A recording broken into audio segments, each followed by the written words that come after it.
بسم الله الرحمن الرحيم. يا مسهل، يا رب ازيكم عاملين ايه؟ يا رب الجميع بخير. حلقه جديده وموضوع جديد من مواضيعنا اللي ما بتخلص. كل الناس عارفه ان في مصر فيها 3 اهرامات بس، لكن انا احب اقول لكم ان في مصر كان فيها اكبر هرمين واضخم كمان من اهرامات الجيزه. الاهرامات دي كانوا موجودين فين؟ كانوا موجودين في بحيره قارون او بحيره موريس. لو عاوز تعرف الموضوع بالتفصيل اوعى تروح في اي حته. نكمل الموضوع. انا محمد وقناتنا محمد جنابه، يا رب تنور اعجابكم. نطلع بسرعه الفاصل ونرجع لكم مره تاني.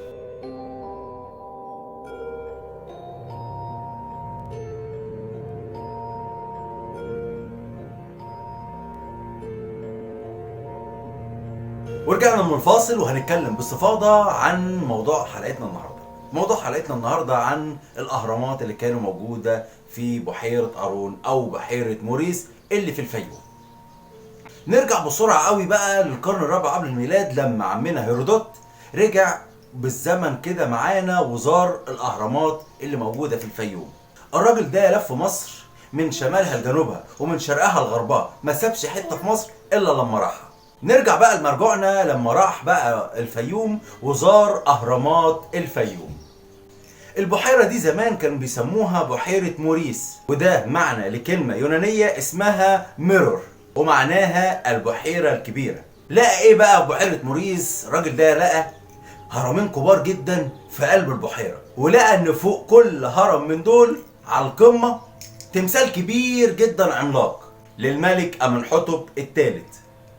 عمنا هيرودوت وصف الهرمين دول انهم معجزة بنائية، وازاي الاهرامات دي اتبنت جوه البحيرة. الكلام ده كله عرفناه منين؟ عرفناه في كتاب المؤرخ هيرودوت، الكتاب بتاعه اسمه وصف مصر. نرجع بقى لمرجوعنا ونقول بقى يا عم محمد، الاهرامات دي بقى فين؟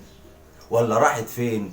ايه اللي حصل لهم؟ هنحكي بالتفصيل ايه اللي حصل للاهرامات دي بالبحث الدقيق والتفسير العلمي للي حصل للاهرامات دي. الاهرامات دي اتعرضت لزلزال عنيف حصل سنة 30 قبل الميلاد في نهاية عهد البطالمة. الزلزال ده ما اهدمش الهرمين دول بس، ده خلف بعده هدم كتير لآثار ومعابد مصرية كتير. واكدوا العلماء والباحثين ان الاهرامات دي اتهدت او اتهدمت بسبب الحركة التحت ارضية اللي تحت الاهرامات دول جوه بحيرة موريس او بحيرة قارون.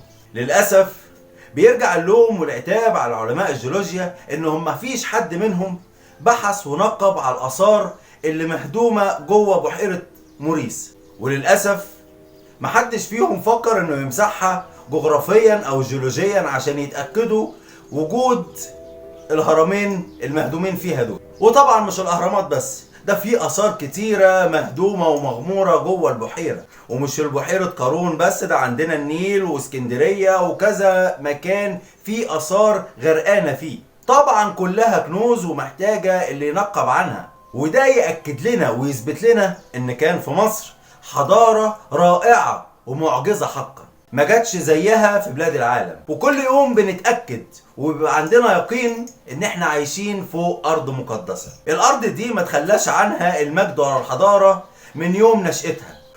الارض دي ارض ابدية، زي ما قال جدنا العظيم رمسيس الثاني: كلمة ارض لن تموت وشعب لن يندثر.